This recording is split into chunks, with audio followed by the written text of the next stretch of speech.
Okay, chaps, we're back out of the American campaign, and we're back into the English campaign. And we're going to be very ungentlemanly about this, because we don't feel that people are treating us nicely. Is that not right, Stats? Shut up! Don't say a word. And there'll be gaps. And that was my gap. Here we go. Man, the gap. Okay, here we are.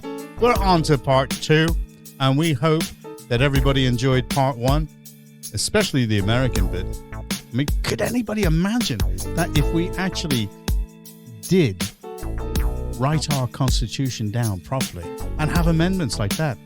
I want to introduce gun laws as well. Everybody should have a gun. I want to be just like America, so that we can actually say, nah, we're not going for that. Same as Texas did. When Biden was trying to actually force them to have more migrants, and they went, nah, we're not going to do that. Nah. Imagine telling a nation of people who can, like, carry guns, like, you can't say this and you can't say that. God, we need to get back to that. Well, I think Cheshire... we actually need to be like the ham shanks. Indeed. Basically. We need a good ham shank in this country as leader. Yes. Yeah. Hang on, we've got a ham shank as leader, haven't we? Sorry. Just ignore Scrap that one. Scrap that idea. What we need is the ability for all the Shire counties, just like Frodo and the rest, to bring the armies together and the leggies and to be able to go out and walk up into Parliament and sit down and have a sit-in while they're actually in a meeting. What do you think? Yeah. I'd go back, you know what, I'd go back to the system of the counties, you know. Let the counties dictate what goes on, rather than these regions. What's this regions thing? It's a bit weird, isn't it? And the regional mayors. And these mayors and that. Yeah. And these metro mayors. No, because the counties used to mean a lot, didn't they? They got their own flags and stuff. And God, yeah. Don't mention historical, flags. Innit? What do you say? Don't mention what? Don't mention flags. You can't carry a flag. A friend of mine got shouted at by the police on the weekend for carrying a flag. A British flag in this. I was going to say, it wasn't a communist one, was it?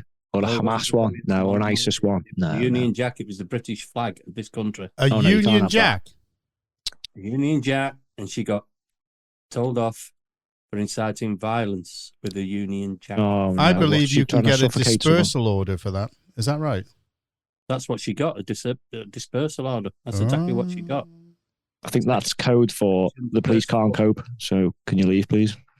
Yeah, what, a woman with a flag? A woman? A 67-year-old woman with a flag. Prison. And she said, do you realise how old I am? I'm 67 years of age. I'm carrying a flag. No. And you've got 6 police onto me. He said, we arrested a 69-year-old man last week that threw a brick. Right, okay. That's a brick. That's a bit of a difference. Carrying a flag and a brick. Have these people got more than half a brain cell between them all? Apparently not. Apparently not, no. Wow. Well, the police have got to realise that they could have some very serious complaints made against them after the fact. I mean, as long as you don't accept any cautions, I mean, they've got to prove that you've broken the law. So that's the first thing. And they're going to get you to court and they've got to prove it. I mean, there are situations where knowledgeable people who know the law have actually dealt with the police in a very, very vicious way and have won against them. Yeah, but they just don't get publicised. It's as simple as that. Go ahead, Mark. I think I said this the other week. The police need to wake up and quick smart, because in some of those riots, they were left with a thin line of like 5 to 10 police with no riot shields, with no protection or nothing, just deflecting bricks with their arms. They were clearly told to stand there and take it. And then that's wrong, though, because they shouldn't be put in harm's way like that. No, they shouldn't. No, and anyone with half a brain would have just turned around and run off. Oh, like they did in Leeds. Oh yeah, sorry, yeah. So anyway, as Trevor just said, have they flip-flopped? Yeah, have they flip-flopped again? Have they? So now they're turning on the police. So they couldn't say enough about them the other week and literally put them in the line of bricks. And then now they're like, oh, people don't trust them anymore.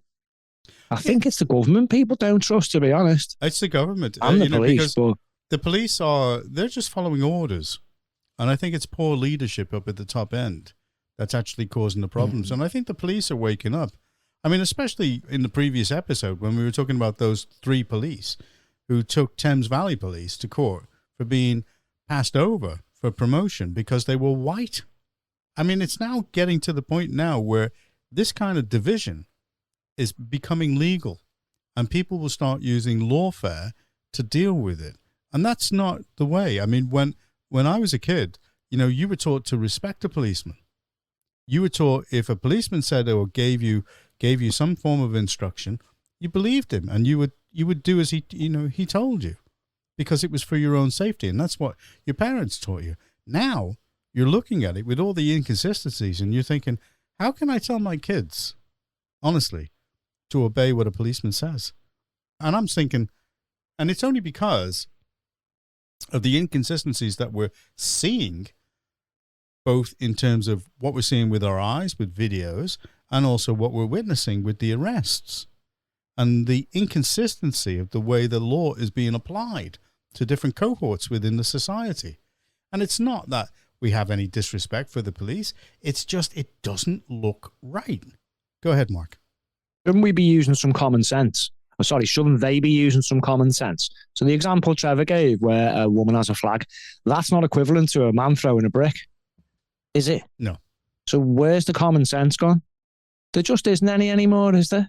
No. And there's no breaking down of a situation and saying, well, he did this and it wasn't violent, but they did that and it was. You're just lumping everyone together now and go, disinformation and the Russians did it. Well, do you know what? It's so low IQ, the whole way they've dealt with this. They've not looked into the psychology and the stuff behind riots, what makes groups suddenly change behaviour. Because someone's been studying it for nigh on 20 years and he's tried to get through to the police. And only in about 2014 did they start listening to him and changing the way they dealt with protests. But I still don't think it's actually sunken in. And again, it's French philosophy from back in the day. All right, who'd have thought it, eh? So do you think the behavioral experts that they've got in at number 10, the unaccountable ones, do you think that they actually they've got it wrong? I think they've always got it wrong. I mean, there was a communist doing it, wasn't there, during the lockdowns? I mean, if there's anyone you don't want trying to control people's behaviour, it's communists. Yeah. It's nobody, to be honest. Communists, okay, that's fine, is it?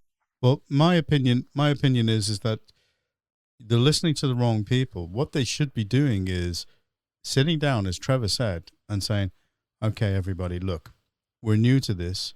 We've got a lot of problems of the Conservatives making, because let's face it, they are not without guilt. This is all what they left this mess. They left the mess. Now, yeah. Labour should be saying, look, we don't want to do this. We don't want to put you in prison. We don't want you feeling bad in the way that you are. And we are not going to ignore you. And we are going to apply the law fairly. And as Trevor said, give us a chance to do that. And that's what I think that they should be doing. I think Trevor was right. I think Trevor should be PM. Yeah, me too. Trevor for PM. Go ahead, Mark. I am actually, premenstrual. Yeah. Yeah, just a quick one, because I think Trevor might want to chip in. So, yeah, let's use some common sense then if you want to keep people out of prison. So, okay, if someone puts some false information out online, okay, does that actually incite anything? Why don't they actually look at it? So if someone's put a post out and no one's seen it and only 2 people have liked it, was that really the cause of a riot? Correct. Or if they put it out an hour before the riot and hundreds of people have seen it and then the riot happened, okay, use some common sense. I think maybe that did incite it. But if someone's putting a message out halfway through and no one's reading it, no one's liking it, and is that real? And then they're not taking into account those people have got their own responsibility who are there. Yeah. Just because someone tells you to do something doesn't mean you have to go and do it, does it? No. And also, the mainstream media, who were actually, remember now, they put out that there was going to be 100 protests. Mm-hmm. All right? Now, I see where you're going now, yeah. Do they get any form of censorship? Because they were inciting fear. Well, there was actually trouble in some of them protests because there was people, and I think, was it Croydon? Somewhere in London. And it wasn't the English and it wasn't the far right, whatever you want to call it. It wasn't them throwing rocks and bricks at the police. No. And trying to start a riot. It was a certain cohort, wasn't it? it was a mixture of certain people. Yeah. I've seen plenty of videos from these left-wing protests where no one turned up for them to counter-protest, but they still caused some trouble. They just found whoever was filming or anyone walking around in the street, Nazi, Nazi, and off they go, and loads of them were getting arrested. And then there was all the Muslims running around. Okay, a couple of them have been arrested. Couple. Okay, there was hundreds. Again, a little bit one-sided, isn't it? Well, got it all wrong, haven't they? They've got it all wrong. Here's another thing. Data from HMRC released through a Freedom of Information request showed that the biggest growth in employments over the period was among Indian nationals. So it's about 1.5 million. All right. And so the Indians, out of the jobs in the United Kingdom, took 487,900. Now, I've got nothing against Indians at all. I like them. You know, they're nice. As long as they don't shoot them bow and arrows at us, we're all right, you know. I'm thinking, what about the Cowboys? I mean, they're doing a pretty good job. I know a few builders. Who are Cowboys. Did you see, just as an aside, did you see that advert by that Indian guy? He said, "You've seen the Cowboys." He said, "Now try some of the Indians." And he was a plumber. Yeah. Plumber, yes. Okay, that was great. Now, compared to an increase of 278,700 employments amongst Nigerian nationals and an increase of 257,000 employments among UK nationals. Now, are you catching that? So, nearly 500,000 Indians, 300,000 Nigerians, but the lowest people that attained those employments were the UK nationals. And that's between December 2019 to December of last year, 23. Okay? So and most of them were in jail. You know, and you've got to ask yourself a question there. What's going on? So white working class boys are worse off in school. Yep. And then that's reflecting into employment when they're adults. Yeah. And then you're wondering.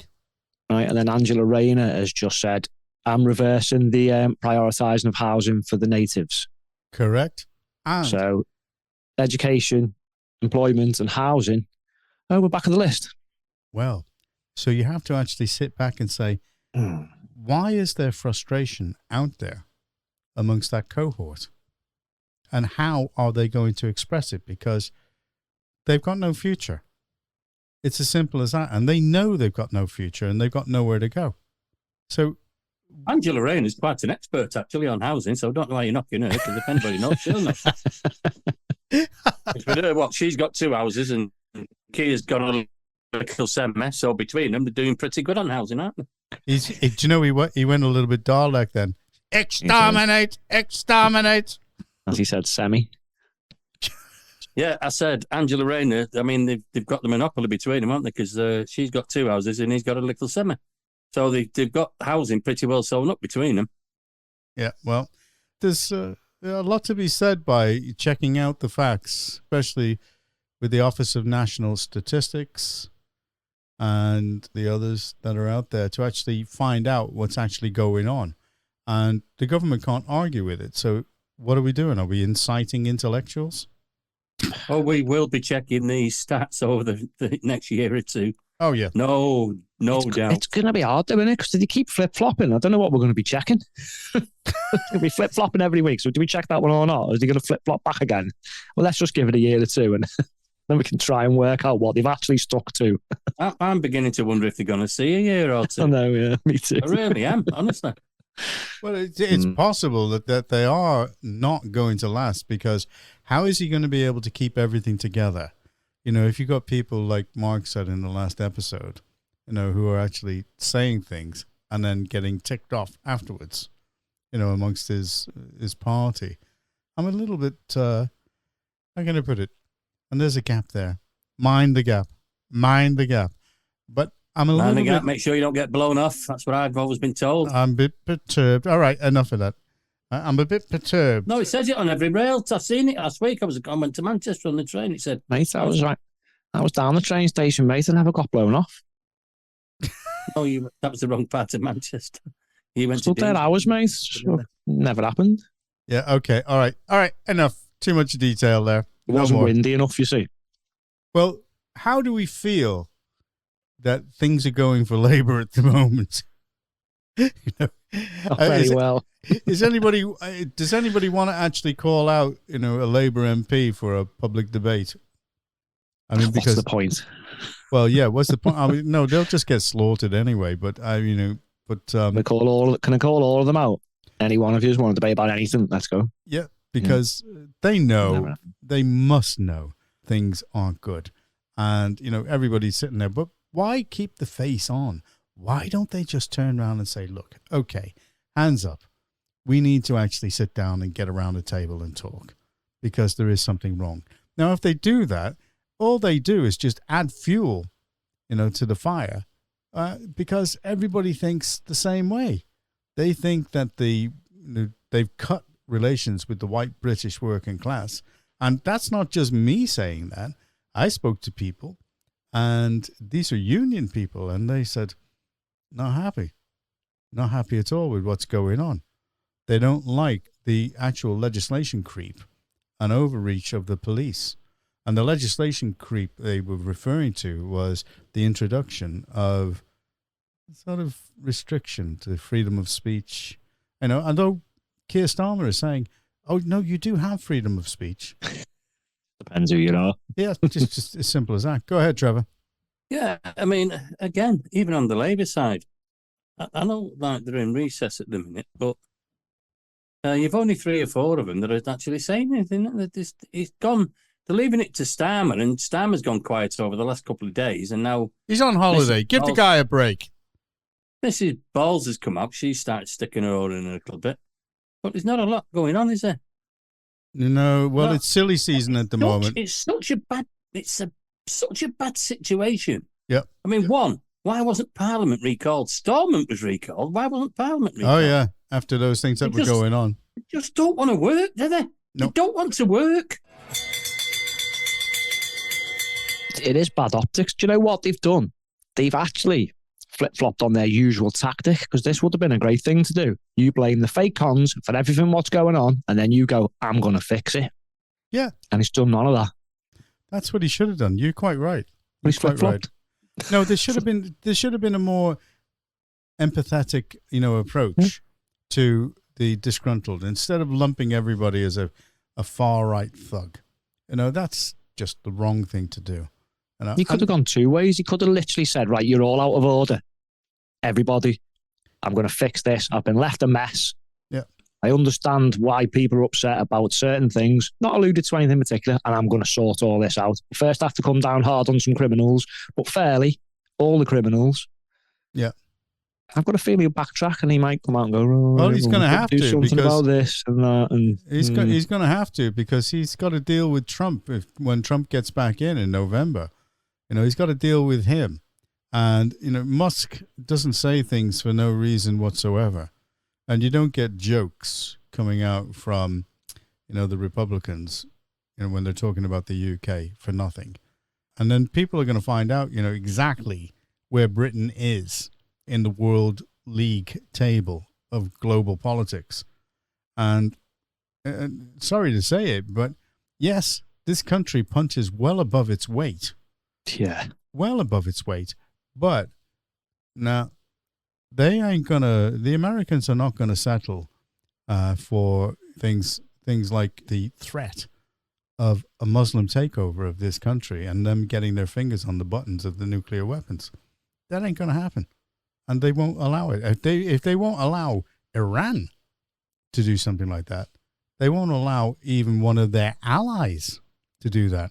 And if you think that conversation hasn't gone on with France, Germany, and all the rest of them, no, it has. And they've got their eyes on everything. And I'm sorry, but if you lose the support of somebody like America, you lose one of the most powerful military nations on earth looking and watching after your back. And that's my thought about that. But I'm not bringing things down. I just want everybody to get a new constitution so that we can all pledge allegiance to the UK flag and just have it in the same way that America have got it. Because everybody, every kid in the school in America, doesn't matter what color he is, what creed, they all pledge allegiance to the flag. And it is that one thing that they've got. Name me anything that any of the kids do in the school first thing in the morning that unites them. I've just written something down. There is no respect. There's no respect for our country. There's no respect for the police. There's no respect for politicians. There's just no respect for law and order. And law and order, I'm afraid, was the backbone of our constitutional monarchy. Correct. 1,000 years of getting to the point. Oh, don't get me on that with the king, because I'm getting to the point now where I'm beginning to think that a republic isn't a bad thing. We haven't discussed that yet. Well, we haven't discussed that yet, where he actually interfered in the these riots. He seemed to take a side. He did. Yeah. He seemed to take a side. He said the communities are getting together, and that's good to see. Now that put him in a position where he looked to be taking a side. Yeah. Because one of those communities, Trev, came out with weapons and beat up people indiscriminately on the street just for being a certain skin colour. Yep. Yes, exactly. And it wasn't the EDL or whoever the bogeyman they decided to pick this week. We're not privy to certain things that are going on behind the scenes at a higher level. Obviously, we can only comment on the things that we're actually seeing on our screens and the words that people are speaking. But I think the king is just completely out of touch now with the people. We've said this for years, haven't we? With the people of this country. And William has already said that he doesn't want to be the head of the Church of England. He's thinking very carefully about it. So they're actually begging for a republic in this country, and they'll get it because people are not very happy with them right now. And the king had the power to recall Parliament and say, what the hell are you doing? And he didn't do it. And somebody must have persuaded him, about that. Go ahead, Mark, and let's finish this cast. Yeah, the king has two jobs: to ensure law and order and justice for his subjects. They used to be warriors, and they used to protect you from foreign invaders. Yep. I'm afraid none of that's happening anymore. So that basically makes our constitution and his oath just irrelevant. Yep. And it really shouldn't be. No. It's a shame, to watch everything that this country's built. Oh, yes. And we'll they're probably end up in about 10 years. I don't know, probably 10 years, but a republic. Well, American commentators are... It's not the way to go. American commentators are absolutely flabbergasted at what's going on in this country. And, they're saying that we are the laughing stock within the world and the global communities. We're a laughing stock because we can't get our act together. It's as simple as that. But anyway, let's not end it on a unhappy note, because when Trump gets back in, it's going to have an effect. And when it does, I want to see the meeting between David Lammy and Donald Trump. I want to see that meeting, after all the names that he called Donald. I want to see what happens. I want to see the expressions on the face, because Lammy is just going to find out how minuscule he really is in world politics. Because at the moment, they're all like, we've been voted in, we've got all this power, and we're doing all this stuff and all the rest of that. And Humza Yousaf has suddenly found out that the richest man on earth has said to him, bring it on. So he's challenged him. Yeah, he can probably see his DMs, so he knows exactly what he's been saying in private. Correct. Which is why I reckon a good and he even thrash said out. that. He said that. Yeah, I reckon a good court case, thrash it out with Musk, right? And then we can stick these tyrants back in the box for a bit. Yeah, and then everybody will get the right impression. You don't mess with people like Musk. I know what Lammy's going to do, though. He's going to do exactly what we've just discussed for probably part 1 and part 2. He's going to flip-flop and he's going to go, hi, Mr. Trump, how are you? How can I help you? What can we do? He'll be kissing his ass. The words out my mouth there, Stats. I mean, because they're so predictable. That's what's going to happen. Anyway, during the medical examination of his female patient, the British doctor says your heart, lungs, pulse and blood pressure are all fine. Now let me see the part that gets you ladies in all kinds of trouble. So she started taking off her under. He went, whoa, no, just stick your tongue out. That's what I meant. And just to finish it off, and just to let you know, I was over in Goose Tree Village today. Goose Tree. How typically English. Goose Tree Village. Yeah. Goose Tree Village, beautiful it was. And the village flasher was due to retire this year. And has changed his mind. And in a statement he released in the local catalogue, he said he'll stick it out for another year. Is he by the Labour Party? Changed his mind. Changed his mind, he's going to stick it out for Stick it another out. year. That's what he said. Very Another good. flip-flop. Very good. I like that. Well, Stick it out. say good night, Gazelle. Good night, ladies and gentlemen, and thank you for listening, as always. And don't forget to subscribe. Yes. I was speaking to somebody this morning, and they said, who is the Gazelle? And why do you call him the Gazelle? And I said, because you've never seen a guy move so smoothly to the bar to get his pint.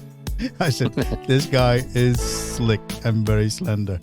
And I said, so is he like sort of an athlete? And I went, no, I wouldn't quite go that far. Yeah, you can do the shot put. And they said, and who is Statsman? And I said, he is the man who actually gets all the facts. He is like the Graham Gardner of the group. Do you remember the goodies? Yeah, the goodies, yeah, I remember that. You know, well, he's the Graham Gardner. And they said, and why do they call you Ab Fab? And I said, they don't. I call myself Ab Fab. They call me Ab Flab. I would have thought that'd have been obvious. Yes. So there you Better have than it. the funky gibbon. Funky Gibbon. Ooh.